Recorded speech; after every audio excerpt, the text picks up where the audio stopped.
This is Dr. Mike Turell. Hi there. He's the best in the world in a lot of things. Okay, real brief introduction for those who don't know me. I'm a research entomologist. I've worked with viruses and mosquitoes, why a particular mosquito transmits a particular disease. Like vaccines, there's no such thing as the vaccine. Each vaccine is specific for a specific disease. There's no such thing as mosquito control. Mosquito control is directed at particular species. And if you control the wrong species, you can significantly increase the amount of disease. Enough for the scientific talk. Now talking about what I want to talk about tonight. Insects face, you can have my in-person audience sit over here so I can look at both of you at the same time. Because I'm going to ask questions when I do this. This is a lecture that I give a lot to students in a library. And I like to have a lot of interaction with them. And Fred's talking in the background. So I'm going to be asking questions. First of all, if anybody would like to speak at any time, please unmute and speak loudly. That being said, insects face two big problems every single day. And both of those problems can be expressed as a single word. One word is both problems. What one word, I think Fred knows the answer, what one word is the biggest problem that insects faces every day? Getting eaten. No. What do you mean? That's one of the problems. Mating. That's the second. But the two biggest problems they face every day, one word is both problems. Surviving. Well, surviving actually works, but in order to survive, what one word is critically important? Food. You need to find food and you need not to be food.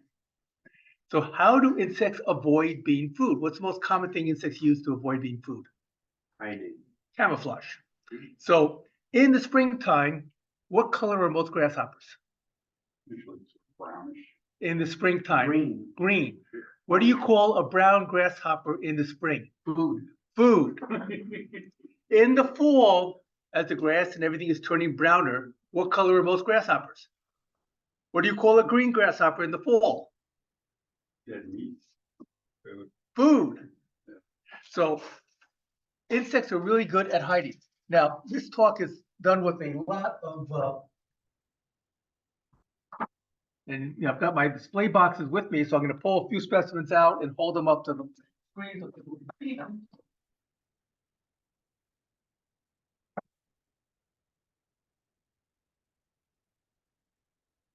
Well, I've got this little tiny white witch moth.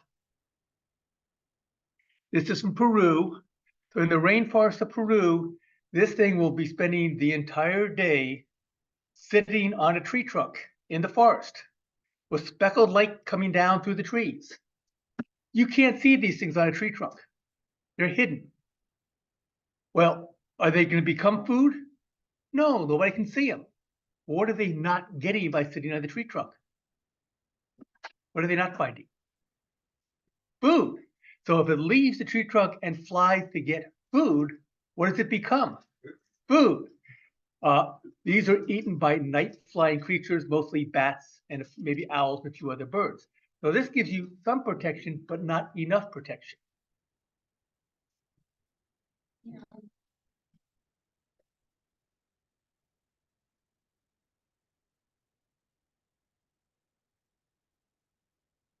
And I've got this other case over here with some other, whoa, yeah. I spelled some off. I've spelled a Oh well. I got one. Okay.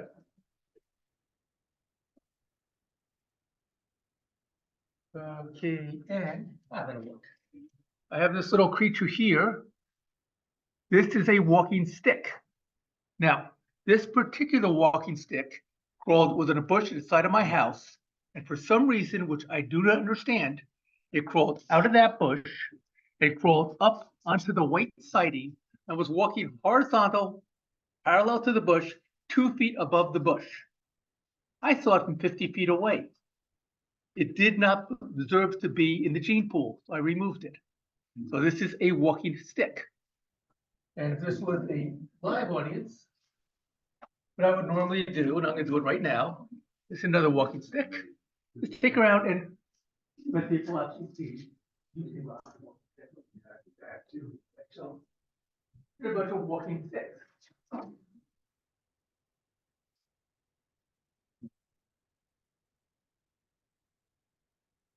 That gives you some protection, but this one, if that's a walking stick, what do you call this?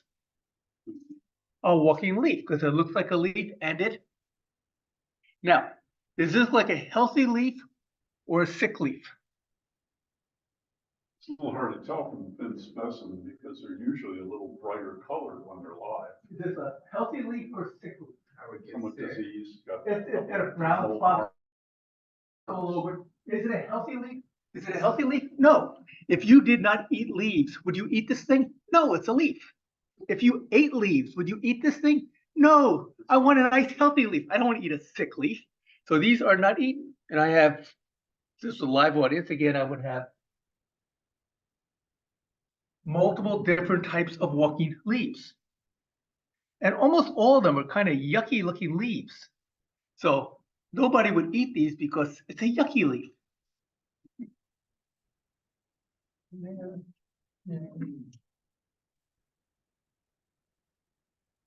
This one is one of my favorites of all of the mimics. You can't answer the one. What is this thing called? I know it's a fulgurate. What's the common name? It's a peanut-headed lanternfly. Yeah. These are the world's coolest. It's a peanut-headed. If I walk over there to show the audience, then you can't see me and you can't hear me. Stay there by the camera.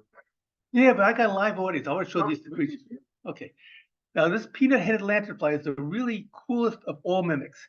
It has this giant head with a giant jaw on it. If you are a predator, are you going to try and eat anything that could bite you? No. Go find something else you can eat and kill easily. So this thing, moderate-sized predators will leave it alone because they're afraid this thing will bite them in half. The jaw is a fake head. It's a fake jaw, so it doesn't really bite, but it's a predator mimic. Now, I have it pinned with one wing back and one wing off to the side. The wing that's back, if this lands on a tree, it'll have like this, and it'll be just brown, just like a bark, almost impossible to see. It is an excellent tree mimic. Now, if there's a mouse or small rodent on the tree, what is the small rodent always looking for? Food. What does that rodent not want to be? It's one comfort. Doesn't want to be food. So if it comes up to this thing, and they've actually done this experiment where if it comes up and the whiskers touch it, it opens both wings and you get two spots, one of these on either side. And that looks like, what kind of eyes are those? It's almost like owl eyes. They're not almost, they look exactly like an owl eye. You are a mouse and you have woken up a sleeping owl. Can you think of anything dumber for a mouse to do than to wake up a sleeping owl? So they've actually done experiments where they've taken these, they've removed the wings, put them on little mechanical things like robots, put a mouse there, and when the mouse comes close, they open the wings. 10 feet up in the air, that mouse will literally jump off the tree. It has woken up an owl. It does not want to be food. Therefore, it will jump from the tree to the ground and run for its life. So this is a predator mimic, a tree mimic, an owl mimic. Now, if you are a predator, what part of your prey do you always attack first? What part of the body do you always attack first? The head. Why? If you attack the arm or the leg, if it's a person you're attacking, you're going to get punched or kicked. If it's another animal, you're going to get head-butted or you're going to get kicked. You're going to get damaged. If you're a predator, you're looking for food, you don't want to be damaged. So you always smash the head first. The example I like to use, which my wife does not like, is on this planet. There are lots of little kids. Each of the kids has a little helium balloon tied around their waist that has a face painted on it and floats about 2 feet above their head. Off in the woods are these evil giants. The giants are not very smart. and they love to eat the little kids. They have big clubs. And if they see a kid, they will smash the head and eat the kid. Now, if they smash the head this way, they have lunch. If they smash the head this way, they're going to smash the balloon, which will the balloon will be shattered. What's the kid going to do? Run for his life and not go back in the forest. So this thing, if a bird were to see this thing, the first thing the bird would do is bite the head off, pick it up, fly it back to its nest, and drop the big amount of food for its little babies to eat. This is, oops, put the finger on this thing. This thing over here is not the head. The head is way back over here. This is a big sack of air. There's nothing in there but air. So if you cut it off, this will just fly away happy as could be. Well, not happy, but it can fly away with no problems. It will not regrow its head. But it's like the example I gave in that weird planet. If the kid gets out of the forest alive, the kid will not go back in the forest. It gives it a second life. So this is a predator mimic, a tree mimic, an owl mimic. It has the coolest fake head of any insect I've ever seen. For sure. Did you catch that one, Mike? I did not catch that one. Now this doesn't really show here because the light isn't good. This is a morpho butterfly. Yeah. Okay. Show fine. You certainly see the blue. You see the, yes, but this was in Peru or in Ecuador. This is a Peruvian one, I think. Norfolk Pleiades. Yeah. This is actually Guatemala one. But if you caught this one, I caught this one in Guatemala. But if this was flying around, it is iridescent blue, and it's so bright it almost hurts your eyes. It's so wow. I was with my wife in Peru and in Ecuador, but she does not learn. She's watching them, and one of them landed about 3 feet from her, and she couldn't find it. She watched it land, and she could not find it. Because when butterflies land, they fold their wings behind their back. And of course, when these fold their wings behind their back, that really bright blue color turns into that. So in a spotted environment, in a in the canopy jungle. Go back just right there. You don't have to be too close. Okay. A little more back. It'll be better focus right there. Okay. So this one, easy to see when it's flying. As soon as it lands, it's gone. Now, I was given this as a group to a group of kids in the library. I'll take out one of the kids. Fred, you. Sorry about that. Fred, if you look just like a grasshopper, but you had the most painful, deadly sting in the whole world, but you look just like a grasshopper, and a bird were to see you, what would the bird do? Probably want to eat. And what would you do when it tries to eat you? Yeah. Think it. Who won? Me.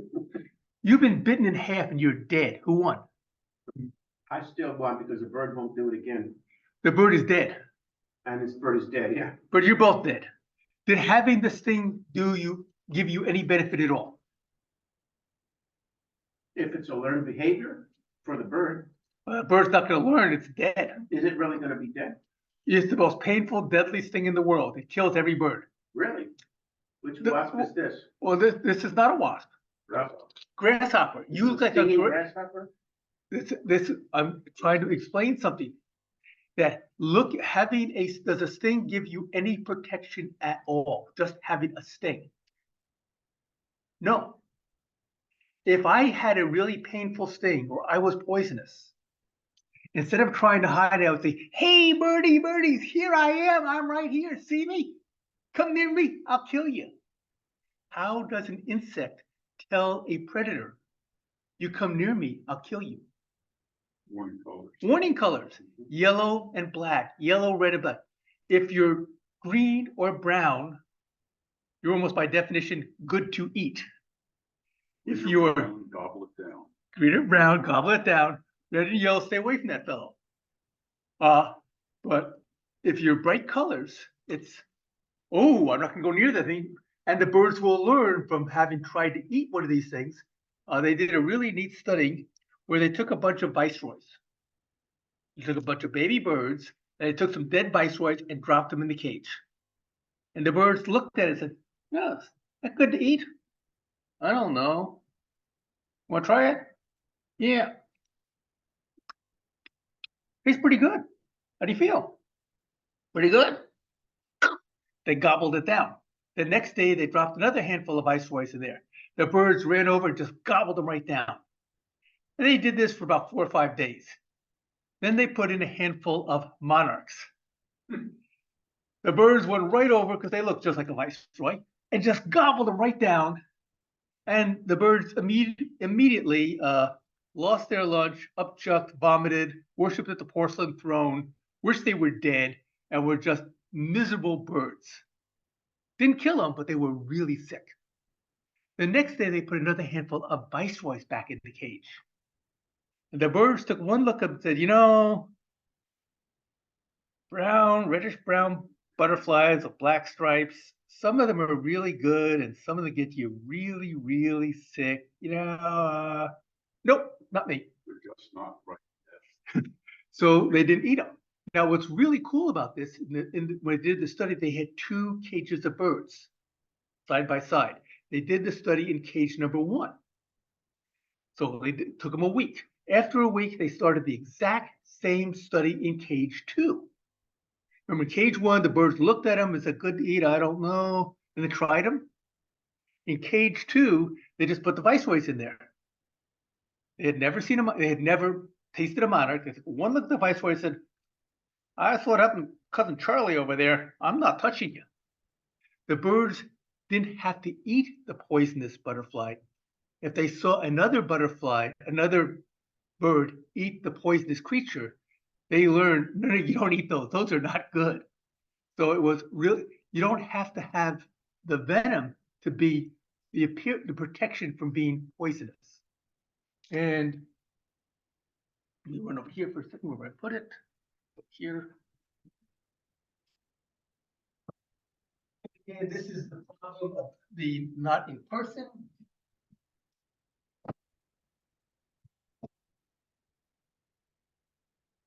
I don't know how well you'll be able to see this, but I have my really cool case. Shows fine. Okay, now, if you look at these, over here first, the ones on this side right here, anything near there, anything on that side, they will bite you or sting you, and it will hurt. And some of those are like velvet ants. They will really hurt. There's some really nasty, the ones at the bottom are velvet ants. Those can really, really hurt. So everything over here stings. All these really cool ones over here, none of them sting. Those are all moths or flies. Now, a bunch of moths, get the thing, like this moth over here, when it's resting on a tree, it's extremely hard to see because it blends in with the tree. But if something were to scare it, it will open both wings, get the bright colors, and the predator will go, "Whoa!" And if the predator backs up even for half a second, that gives the moth a chance to escape. Drop off and take off. So that's a real advantage for it. Now over here, I have 2 columns. My fingers there. Okay, those 2 columns. The column on this column right here, that column, and this column over here, those are bees and wasps. They all sting. They're all painful, nasty creatures.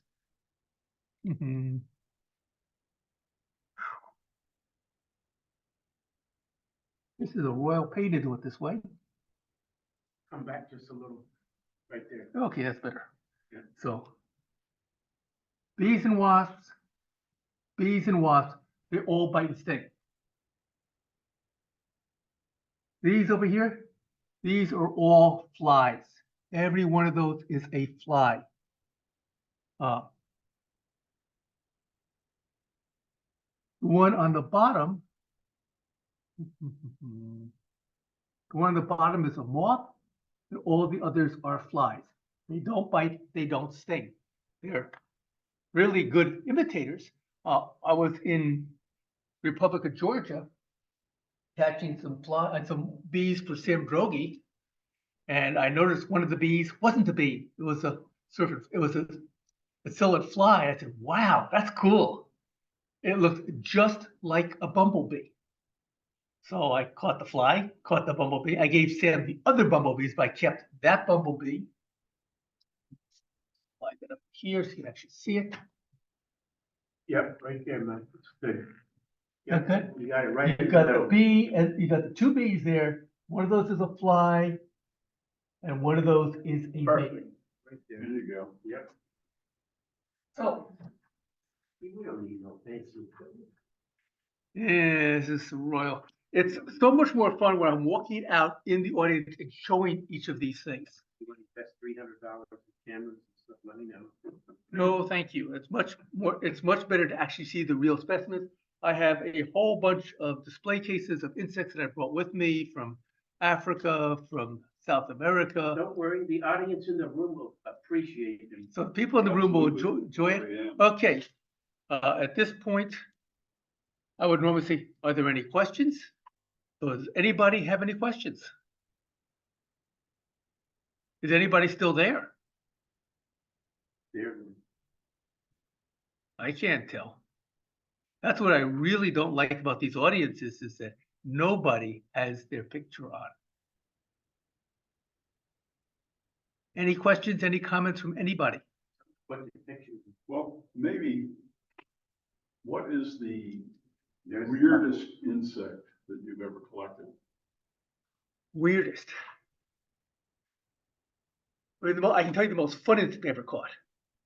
The most fun one I've ever, well, two of them. One, as 57 years ago, as a freshman at Cornell, I'd met a young girl. We were walking across the campus together, and a six-spotted tiger beetle, a sexutado, was on. I had seen it's a bright blue-green one. They're beautiful. I had seen them. I had never seen one in the real world. I said, "Excuse me a second." So I ripped off my shirt and threw my shirt at it. They stand there looking at you. I missed. I tried 3 times. It said, "You're a predator. I'm out of here." And it flew away. I put my shirt back on and said, "And you were sane." Okay, so either she never saw you again, or you're still happily married, one or the other. Her friends basically said, "Why in the world are you with that crazy person?" And she said, "Because he's interesting." We've been married for 54 and a half years at this point. Knew it. And Is this Barbara? it's Barbara. And she knows that if I see a really neat insect, almost always a beetle, I will abandon her in a second.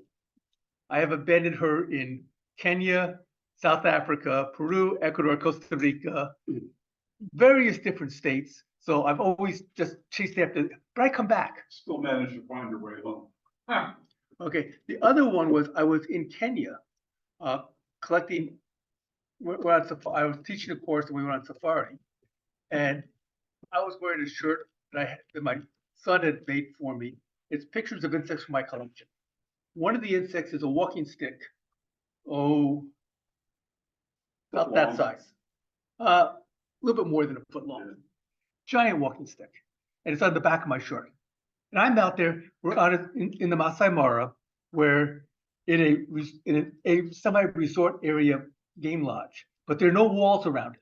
So the rules are during hours of darkness, you are not allowed outside of your room because the lions will walk through. Yeah. In the morning, the hippos walk through their thing. So it's dangerous. Oh, now you know. But on this one, and this is whatever. So I'm out there collecting insects, and they say, you can't go near the edge of the thing here because the lions will come out and get you. And I said, well, they told me that as long as I stay on the short mowed grass, I'm okay. I'm not allowed to go into the uncut grass because you can't see what's there. The lines have crossed over.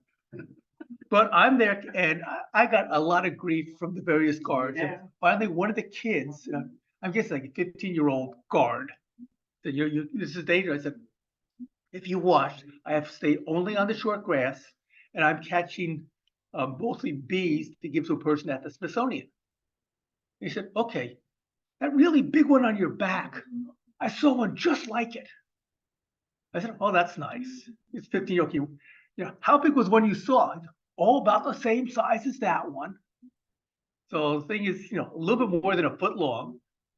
I figured he saw a 7-inch walking stick, but what the heck? You close the door or what?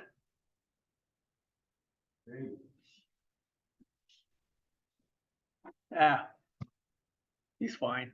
So I said, okay, that's nice. I figured 7 inch. I said, and when did you see this giant insect? Oh, 5 minutes ago.